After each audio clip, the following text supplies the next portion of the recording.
my zipper. So today we're going to get into the opening scene. We're going to talk just a little bit, a little bit more about historical context.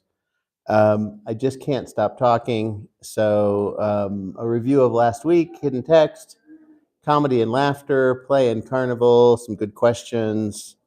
Does anybody have any questions, as long as it says good questions up there? Does anybody have any questions about where we've been so far, or comments, or even pithy maxims that they would like to share with the class? Oh, I found out that gallows, they don't hang people on gallows in Persia. It's No. a giant spear they impale you on. Right. That was something. I mean, there's a lot of different ways to hang people. Yeah. And That's a and they, I unfortunately had the not pleasure, but responsibility of trying to understand that a little better. And there's the impaling lengthwise, and there's the impaling transversely. And anyway, there are multiple ways of doing it. Some people believe that the Persians were better at torture and inflicting pain than anyone else.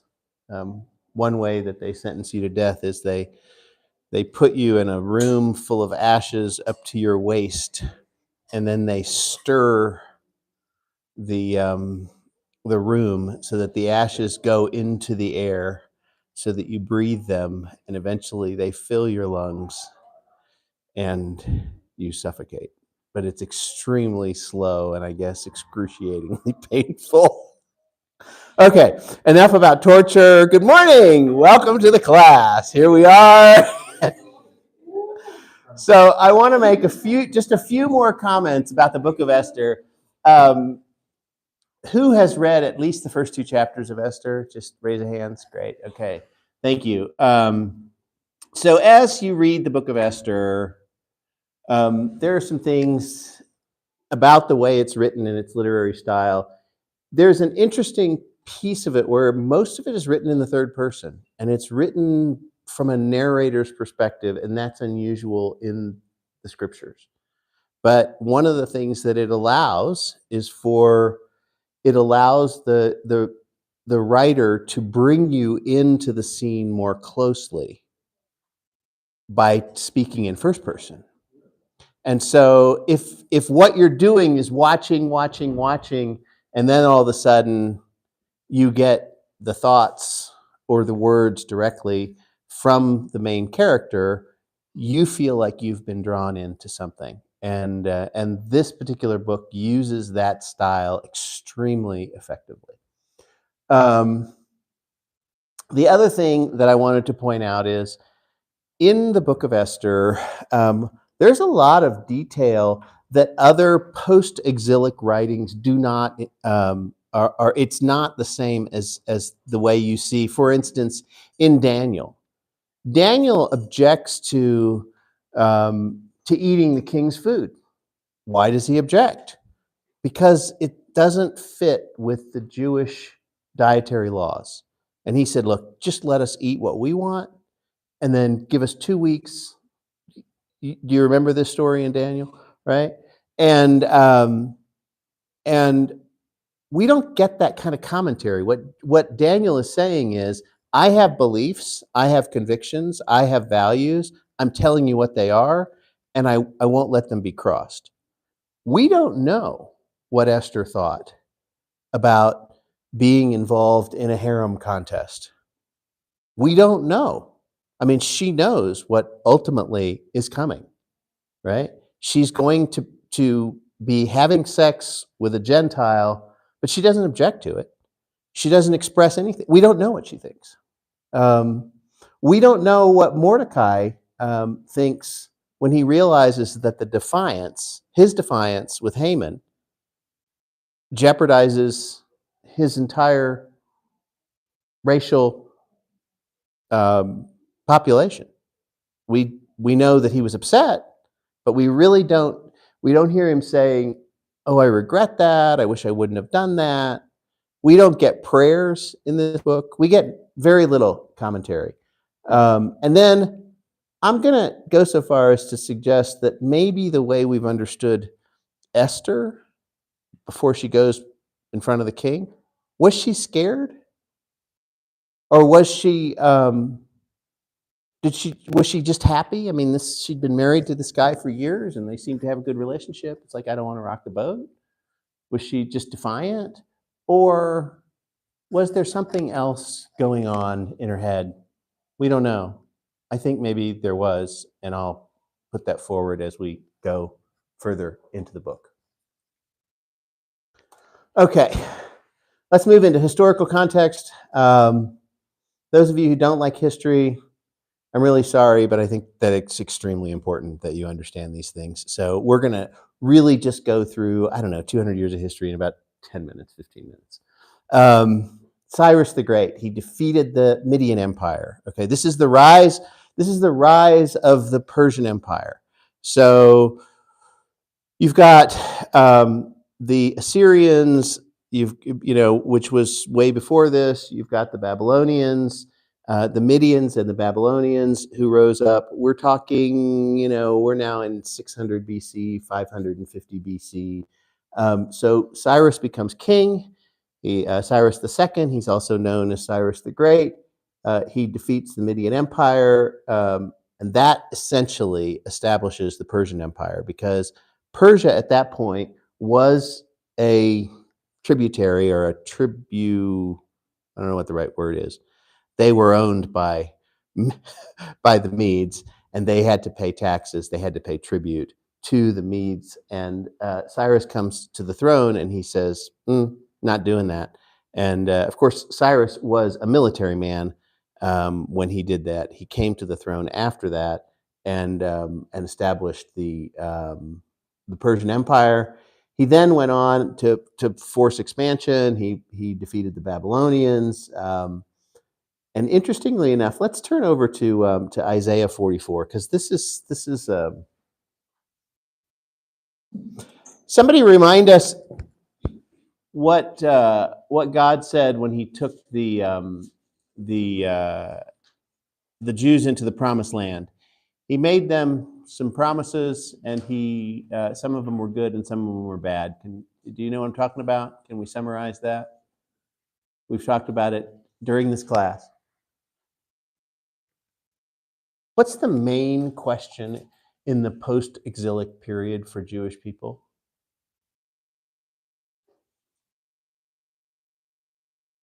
Oh, come on. What? What happened? Okay. A little bit more detail? How did we lose? Maybe. I mean, they definitely lost, so that's a legitimate. But what did we talk about in this class? The main question, what? Are we still God's chosen? Where is He? It's been hundreds of years, and we've been enslaved by people. We've been taken captive, and we've been treated as property. Are we still the chosen people? Where is God? So, what was God's promise? If you do right, I'm there. If you don't, I'm going to punish you, and it's going to hurt. And so He punishes them. They are disobedient, and then, they get wiped out, right? Like this glorious temple to Jehovah God gets razed to the ground. All the spoil within it gets carried away. And now we get to Isaiah 44.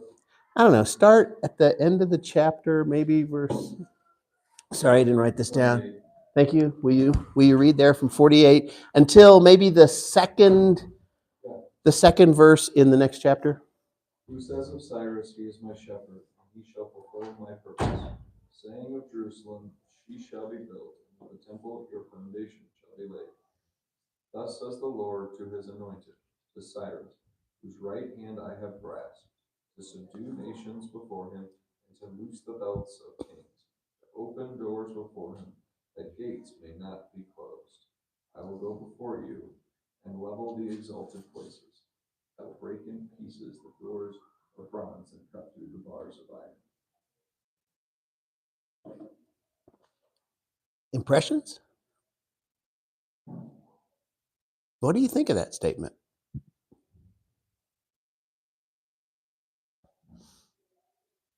Well, let me just say this about that. Cyrus is the only individual in the scripture that is referred to as God's anointed, except one other. Who's the other? David.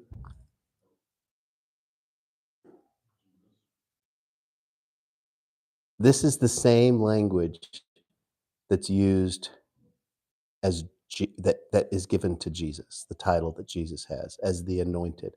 You are my anointed. I'm taking you by the hand, even though you don't believe in me. God is saying, I'm going to use you. And what's he going to use Cyrus for? What's the text say there in at the end of the chapter, maybe the beginning of the next one? Conquering other nations. Yeah, it's to conquer other nations, but rebuild the temple, right? And so that is what gives this passage and this title so much impact. Is God says, okay, I'm ready to relent on my punishment, and I'm going to use this Gentile Cyrus to do it. He is my anointed, and so what's Cyrus known for? It's the next bullet point. Right. He let the Jews rebuild the temple. Right? And then you'll see behind that bullet point that says Cyrus's cylinder. That is a picture of Cyrus's cylinder. In the right-hand corner, bottom corner, is a statue of Cyrus that's in a relief in ancient Persian. Was found in Persepolis, I think, in one of the reliefs of the whatever they call those ruins that they find, the archaeological dig.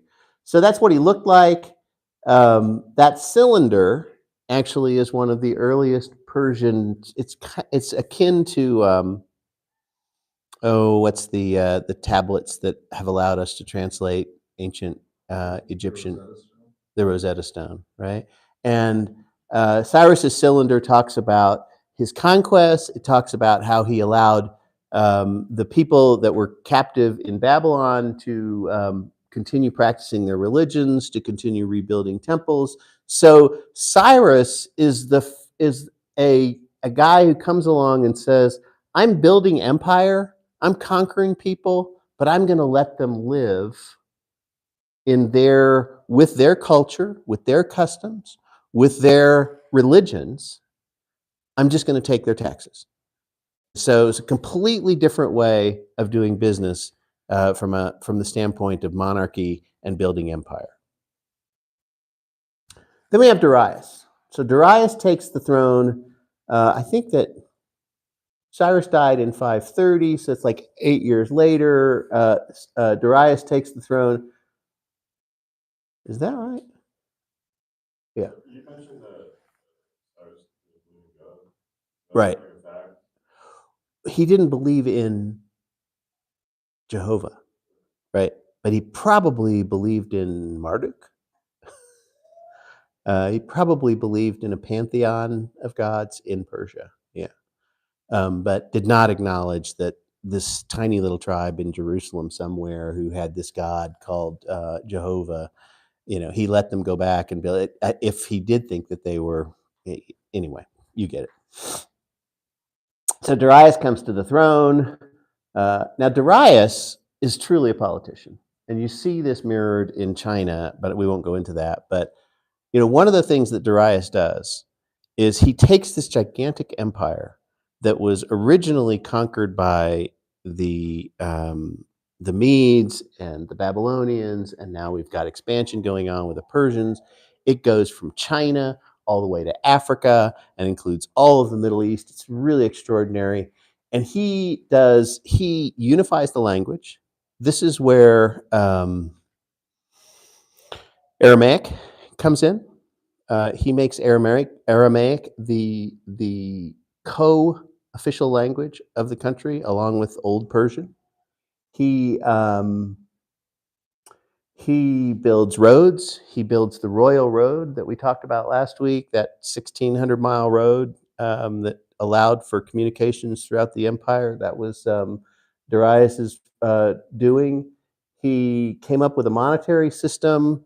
I want to call it Achaemenid, which was the dynasty. He started stamping coins with images of the various kings from that particular family. Um, and what else did he do? Oh, so you've got Babylon. They took over Babylon. So Babylon is not only an empire, but it's also a city. So they didn't destroy the capital. It's like you got this capital city. So you've got Babylon as the capital. I don't even know how to say that second one, Pasargadae, is another capital that Cyrus established. It was essentially the capital of Persia before Persia became Persia. It's where he lived. Ecbatana is another capital that, memory failing me. Don't remember. Persepolis was a ceremonial capital. Who was Ecbatana? I'll think of it in a minute and tell you. But 4 capitals, and then there was Susa, and I did not put that on there. Susa was another capital. So there were all these palaces in various places that various kings had built throughout the ages, and they all became part of Persia. And the king said, I'll take them all. And they spent various times in various places. Darius is also the one. So Darius had to deal with some revolts. And one of them in what would be Eastern Turkey, the Ionians, which was called Ionia, rebelled. The Greeks helped them, and in particular, the Greek was not a nation at that point. Greeks were a series of city-states. So you had the city-state of Athens, you had the city-state of Sparta, you had the city-state of Thessalonica, you had the city-state of Corinth. These were all, they had their own independent ruling laws and authorities, and they came together when necessary. But the Athenians, in particular, helped the Ionians rebel against Persia, and Darius got mad, and he went off to sort of put down that revolt, and he swore that he would not let the Athenians off the hook. He was going to burn Athens. That was his lifelong goal after that, but he never made it because he got defeated in Marathon by the Greeks definitively. And we all. So tell me about where the marathon race comes from. 26 point whatever miles long. Does anybody have an understanding of how that works? Go ahead, tell me. They came on ships, they had to run essentially 2 marathons, and it ended up being the same distance. We went to Grace and that's what we were told. Okay. Yep. Okay. The first modern Olympics in the I will call it modern because it's 1800s. They ran. They decided to have a race from a 26 point whatever mile race, and it was the distance between Marathon and Athens. But that's actually kind of a. Have you ever heard the story that the ruler in Athens wanted to know how the battle was going with the Persians, and there was a runner who was sent off to tell the king how goes the battle, and he came and he ran without stopping 26 miles and right. What's that? And he had to run back. That story actually is completely conflated and between 2 stories. It turns out that the Athenians, when the Persians came, decided that they were really outnumbered and it was a problem. And so they sent a runner off to Sparta to try and get reinforcements. And that distance was 150 miles. And he ran for 3 days to get help. After the Athenians beat the Persians in Marathon, and it was sort of they engulfed them. They lured them into the center and reinforced their flanks and came around the back of them. And the Persians took off and ran back to their ships. And the Athenian army, after winning that battle, ran in their armor to the coast, which was about 25 miles, to try and intercept that fleet. But they were just in time to watch them sort of go over the horizon. So those two stories get conflated into this. A runner went, from Marathon to Athens. Let's have this race. But anyway, a little sports trivia, since that's where I think the talking started in this room this morning. And then Darius dies in 486 before he ever gets a chance to go back and burn Athens. And then we get to his son, Xerxes, who took the throne in 486 after his dad died. At that point, we have another revolt in Egypt. And we also had one in Babylon. The conquest lasted for 3 years. Xerxes puts both of those down. That's the way he comes into power. Xerxes is also a military guy. He establishes Susa as his winter capital. So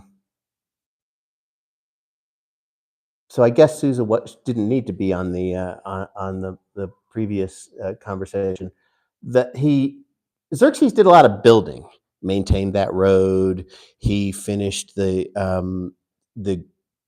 great Persian Gate of the Kings, dedicated it to his father, I think.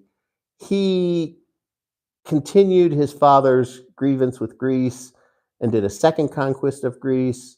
And in 480 did the Battle of Thermopylae. We've talked a little bit about that.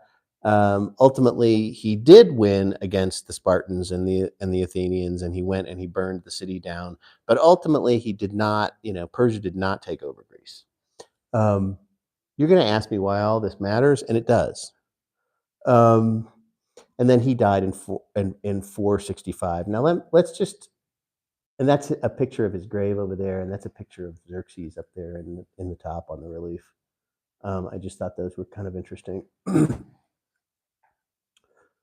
let's talk about what's going on in the world during this time. Okay. Everybody here knows the Pythagorean theorem, right?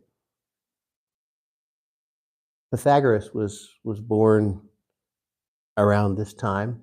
He also established a school of religion and philosophy. He was also a mathematician. He was a Renaissance man way before the Renaissance ever occurred. The same time that Cyrus was sending the Jews back to rebuild the temple, Confucius was born in China, influencing philosophy. Pericles was in Athens around in the same era. Pericles was a politician was a political scientist, we would call him today. He had theories about the way governance should work, and ultimately was extremely influential in Greece and set the seeds for what is modern day democracy.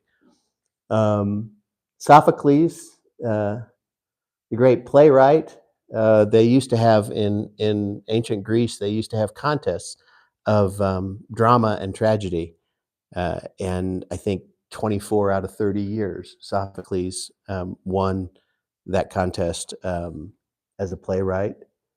Herodotus, the historian, and Thucydides was also a historian. This chap,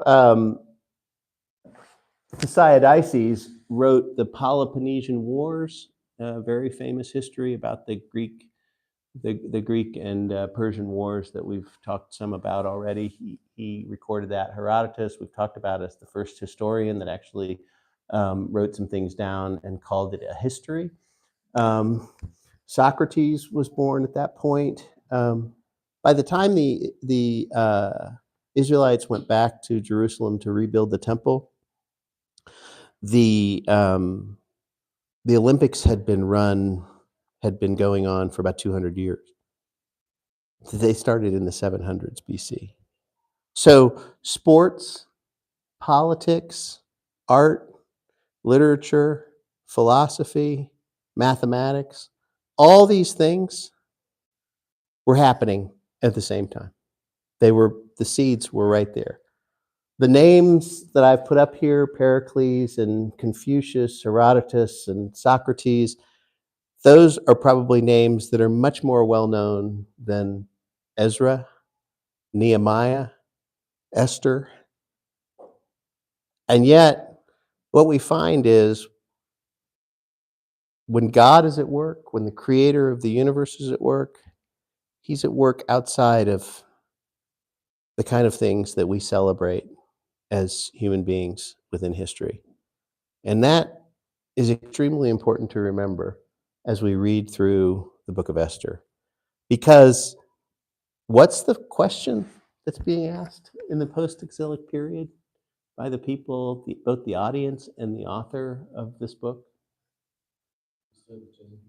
Are we still God's chosen people? We've been punished severely. So let's get into it. It's the opening scene. This, interestingly enough, what you see on the left-hand side of the slide is an aerial view of the palace at Susa. Now, that's where the entire book, this is the setting. This is where it happened. Okay, so number 2 over here on the right-hand side, that's the King's Gate. That's where that's where Mordecai worked. That's where he showed up for work every day. He went to the King's Gate. You didn't just get to sit in the gate of the palace because you really liked the scenery. He was employed by the king, and he sat in the gate, maybe as a guard, maybe as a I don't know, diplomat. It's unclear. But Mordecai was in the King's Gate there. The audience hall in labeled number 1 is where that big banquet took place that is talked about. Down here in the bottom left is where the harem stayed, the women's quarters. 4 is the inner courtyard, and 5 is the throne room. So if I can go up here, actually I have an arrow. I think I have an arrow. There it is. This, when it was built, wouldn't have had a roof on it, but this would have been a building. And so with a door that looked out into this courtyard. And so as Esther approached the king, she would come in this way into the throne room, which is number 5. And then this outer courtyard right here also was an open air courtyard with pillars that lined each side of it. And that's where, I can't believe I put Nahum in there, where Mordecai waited to speak to Esther, not to the king. So anyway, sorry about those typos. So that's what it looks like. Now we're going to rotate this by 90 degrees clockwise and look at a simulation.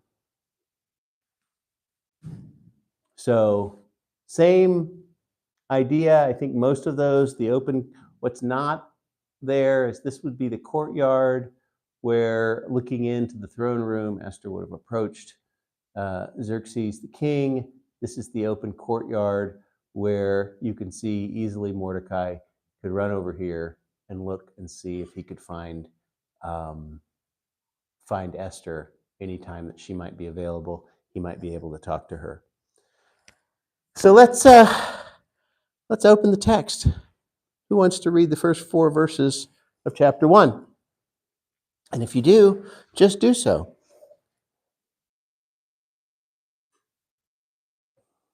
Now in the days of Ahasuerus, who reigned from India to Ethiopia over 127 provinces, In those days, when King Ahasuerus sat on his royal throne in Susa, the citadel, in the 3rd year of his reign, he gave a feast for all his officials and servants. The army of Persia and Media and the nobles and governors of the provinces were before him, while he showed the riches of his royal glory and the splendor and pomp of his greatness for many days, 180 days. Okay. So why is it important that it says it's the Ahasuerus who reigned over those provinces, and it says in those days when he sat on his throne in his kingdom, which was in Susa or Shushan, the citadel. Why would that matter? Seems like a crazy detail.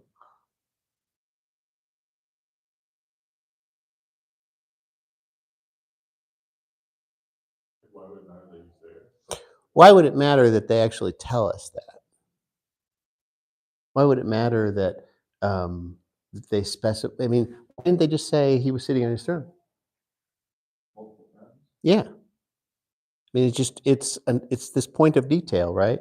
That tells us this is accurate. This is when he was in Susa. This was in the wintertime. That was the winter palace. He wasn't in Babylon. He wasn't in Persepolis. He wasn't in one of these other, because could have happened anywhere, right?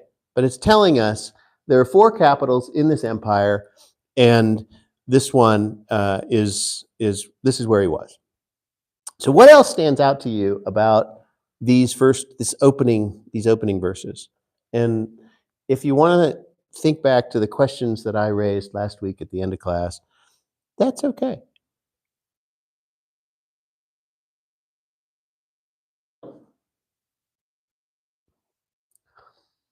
Where's this book? Who's this book written to?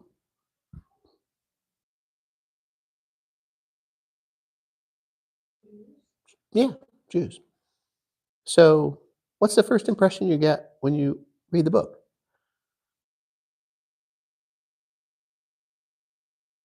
No Jews? Right? I mean, these first 4 verses open with why this guy's throwing a feast, right? Why does it say he was throwing this feast? What was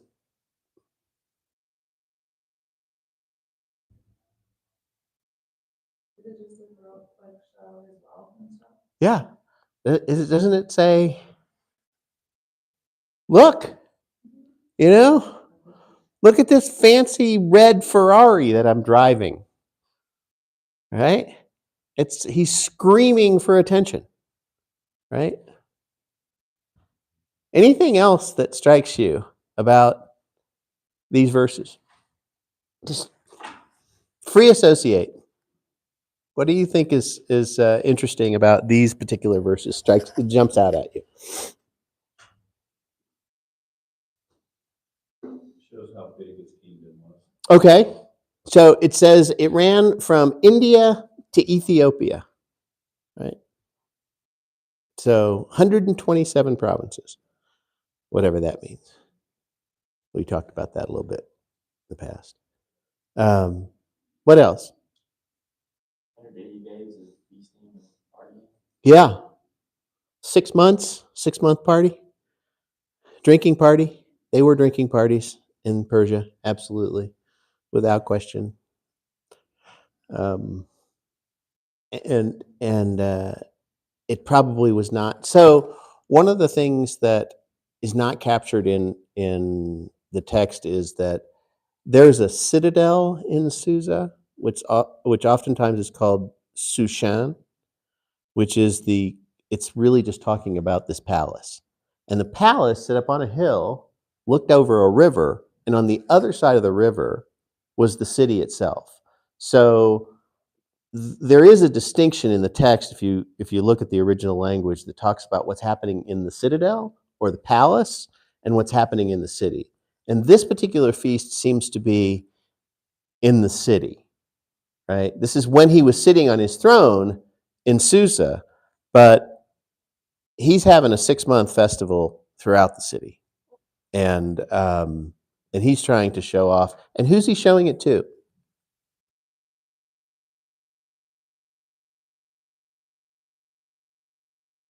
The servants and leaders that are under him. Yep. And officials and servants. Who else? The army. It's all about the military, right? It's like the military, the servants. Here's what stood out to me. India to Ethiopia. It's timestamp. This is one of those timestamps we had. 3rd year of his reign. He makes this feast for his officials, his servants, the powers of Persia and Media, the nobles, the princes of the provinces. There are 127 of them. So there's at least, 244 people there, right? Because 54 people there because, you've got the 127 princes of the provinces and they're plus one. And so at least that, right? And then you've got the nobles on top of that. You got the powers of Persia. You got the officials. You got the It's a big party. And he's showing off his riches of his glorious kingdom and the splendor of his majesty for 6 months. What's he up to? Hint, hint, 3rd year of his reign. What do you think has been going on? No, you shouldn't have to think. What have I told you has been going on with Xerxes when he comes to power? What did he have to do immediately out of the gate as soon as his dad died? An Egyptian revolt. Yeah, there was a revolt in Egypt. And he had to go off for 3 years and fight this battle. And he comes back, and I don't think this is any ordinary celebration. I think this is a man who's starting to think about his rule of this gigantic empire. If you were in that position, what would your greatest fear be? Somebody taking over. And so, how might you fix that? How might you hedge your bets against that?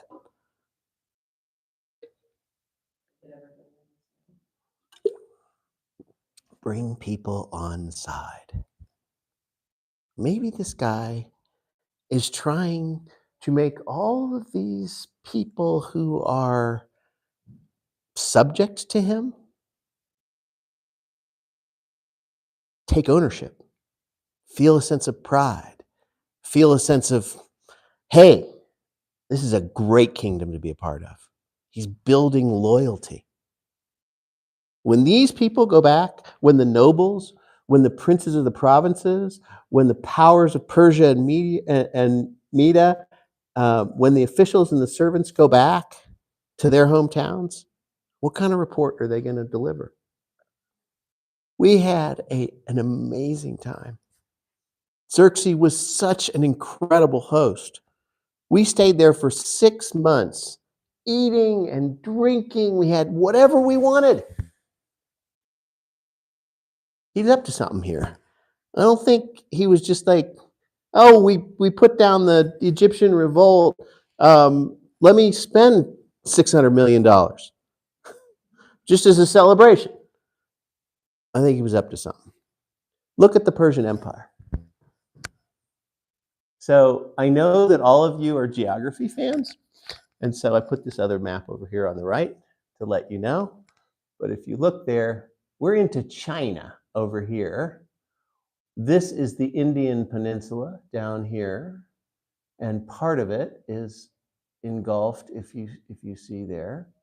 We've got Pakistan, we've got Afghanistan, we've got Tajikistan, we've got Uzbekistan, all part of this empire. This is the Aral Sea, this is the Caspian Sea, this is the Black Sea.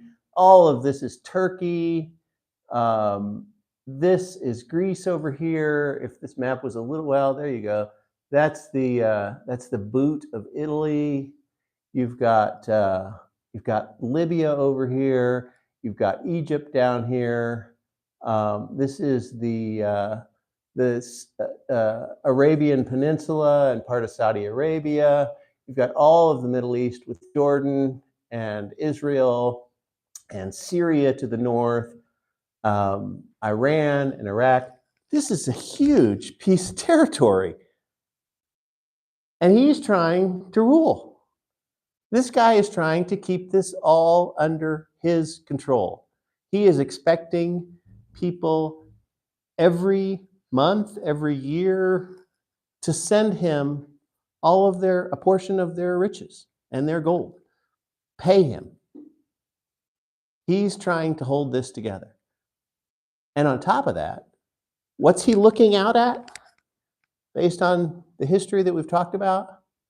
He's trying to finish something his dad started, right? What's on the horizon for Xerxes? Greece. His dad vowed to burn Athens. And he is now going to take that mantle and try and make that happen. And how's he going to be able to do that? How do kings usually engage in conquest? What tools do they need? Money and people. Money and people. He seems to have money because he has quite the territory that he can tax. So, what's the other resource he needs? Where is he going to get that? He's got to get these people to come and pledge their life as soldiers. To go into foreign territories so far away they don't know anything about them and die. That's on the horizon. That's in the back of Xerxes' mind. That's what he's trying to do. For any of you who do have any background in military history, really great military leaders, there are 2 or 3 things that build loyalty and allow other people to follow them to death, into death. One is they feel taken care of. They've been well fed and they have comforts, not just not just tin cans of rations, but they actually have extra comforts like cigarettes, beer in modern day warfare. Nelson in his command of the seas, bringing on fresh fruit and fresh meat, and went extremely far to building the loyalty of his troops. Another one is a willingness to go first, right? I believe he will protect us to the best of his ability. He won't ask us to do anything we won't do. And the third is, I really like this person. This person is very likable. He seems to care about me, and I like his life. I like who he is, who he represents. If you have an ethical issue or a value disconnect with your leader, and we can see this in our own workplaces, right? If you feel like you're aligned with the leadership in your workplace, you will be more likely to really try and strive to do a good job than if you don't feel that way. This man's trying to consolidate an incredible empire.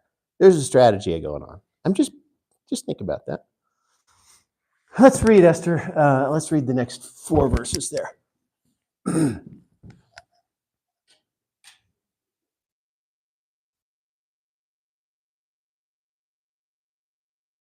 I'm not going to call on anybody, so if you're there, just read away.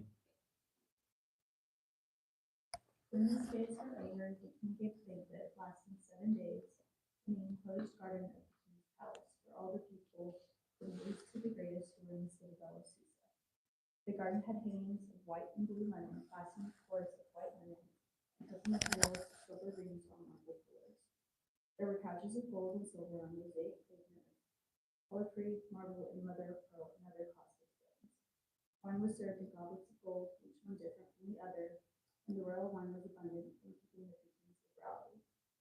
By the king's command, each guest was allowed to drink with no restrictions, for the king had instructed all wine stewards to serve each man what he wished. Queen Vashti also gave a royal banquet for the women in the royal palace. Okay, so now we're going to have another banquet. So it wasn't just 6 months; it was 6 months and a week. What distinguishes? What makes the two different?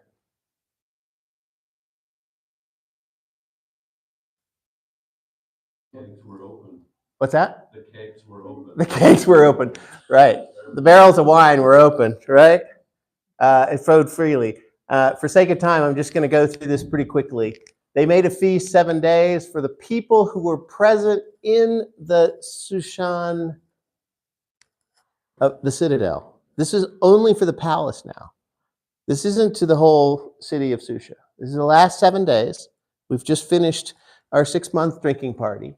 But it went for everybody. It went for the great to the, small to the great, in the king's palace. And then we talk about the cords of linen, and purple, and the silver, and the marble pillars, the couches. I mean, this is stupid detail. This is stupid detail. This is like somebody is saying, this guy is just over the top. He's this is gratuitous, right? But as we said, we and let's see. Golden vessels, royal wine, generosity of the king. Let them take whatever they want. It's not compulsory. And in the meantime, Vashti's having her own 7-day feast. But let's not forget, it's in the palace that belongs to the king, right? Let's not mess up where the authority lies. So when they excavate in Iran and Persia and Susa, what do you suppose one of the major findings that they have? Anything from this text might give you a guess?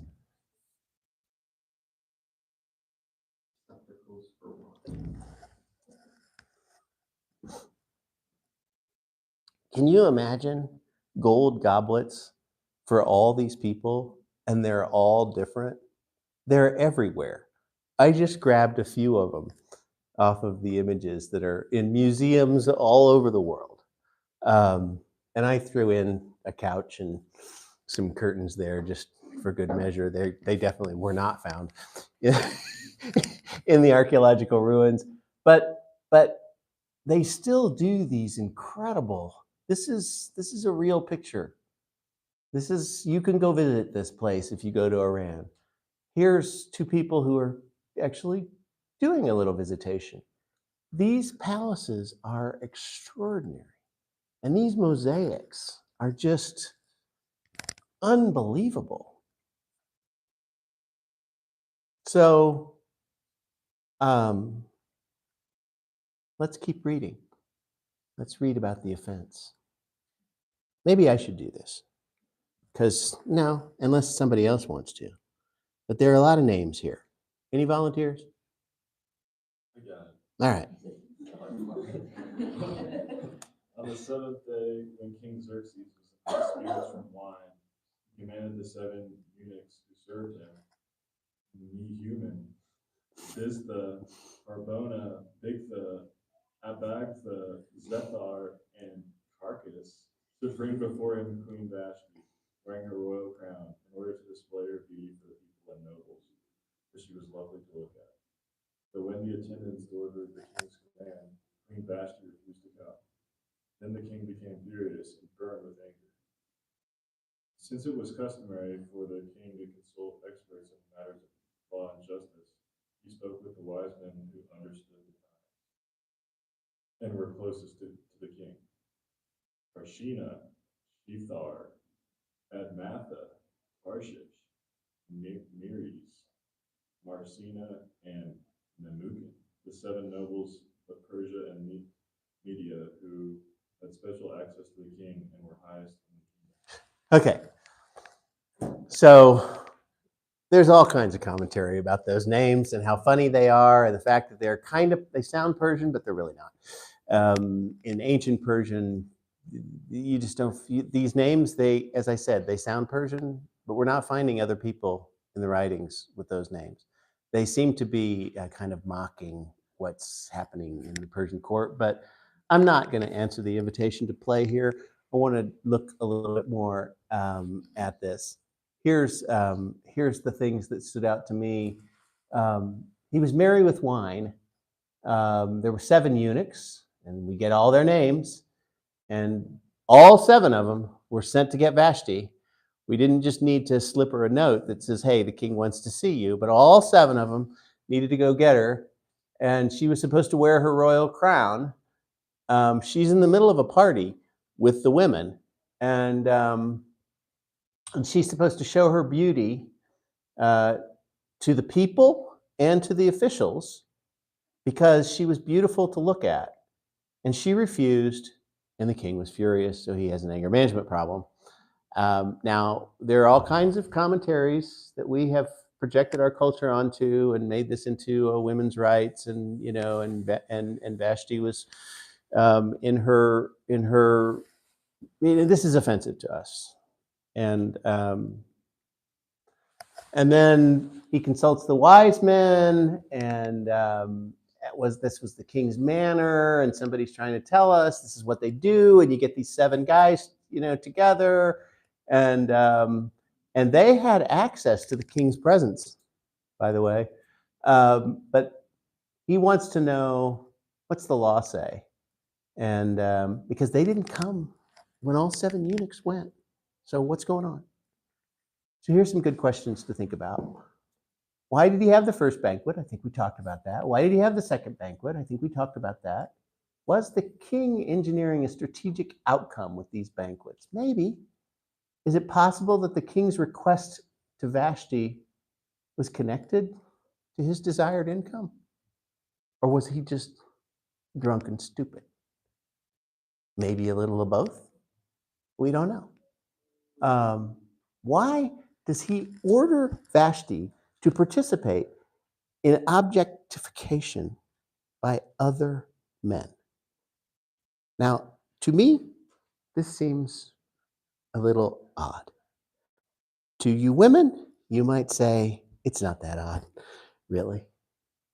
But let's keep in mind what Xerxes has been trying to do for the last 6 months, and what is on the horizon for him, and where he has been for the last 3 years. And I would like to posit something. I would like to posit that the king was trying to create a female personification of Persia, that he was trying to create Mother Persia for those people who he was hosting in his palace, right? This was a closed party. This was just for the people in the palace. This was for the royals and the nobles. And this is not such a strange idea. Does anyone know who this is? Why do you laugh? This is Lady Columbia. And for those of you who know your American history, Lady Columbia, was another way of saying made in America. And Columbia Pictures, that's where they got their name. And there were lots of other pictures of Lady Columbia before she was replaced by Lady Liberty. And who's on the far right? Who's that? Lady Justice. And what are the 3 things about Lady Justice that you notice from that statue and every statue of her? 3, she's blindfolded. She's weighing out equality. And she also has a sword, right? She has a sword to punish. Those are things that we look at and we say, that's us. That's what we want. That's our ideal. We have personified them in that woman. What about Lady Liberty? She is personification of us, right? And the same thing was true about Lady Columbia. And this is true, actually, this is a human truth, I believe. And I didn't have time to go through other cultures, Spanish, and it went way back. Who's Athena? Of Wisdom and war. wisdom and war. And who is, what's that? Strategic war. Strategic war. And Minerva? Anybody know who that is? Yes, the Roman equivalent. This is not a new idea. And, a brutal king who impales people, who is a person of war, who has an anger management problem, he may not be. There's a component that he might be able to improve on in terms of building loyalty with people. He might be able to personify the empire another way. Maybe if these nobles can see the gorgeous woman who represents the Persian Empire, and they can take that back along with all the other things, I can consolidate my empire and have the loyalty I need and get the volunteers I need to take me into army, into Greece.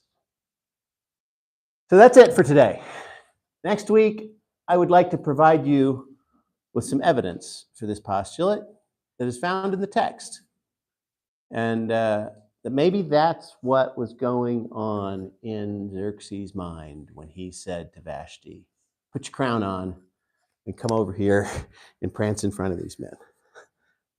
So keep reading. At a minimum, read chapters 2 and 3. We'll go through we will not be able to go through every verse. We didn't get to talk about the decree. We did not get to talk about Vashti's punishment. I have to read some of that stuff and work your way through it. But ask some good questions as you're reading. Why is this happening? How does this fit? How is this a uniform story that actually communicates something about who God is and how he responds to his people? Thanks for your attention, and we will see you next week.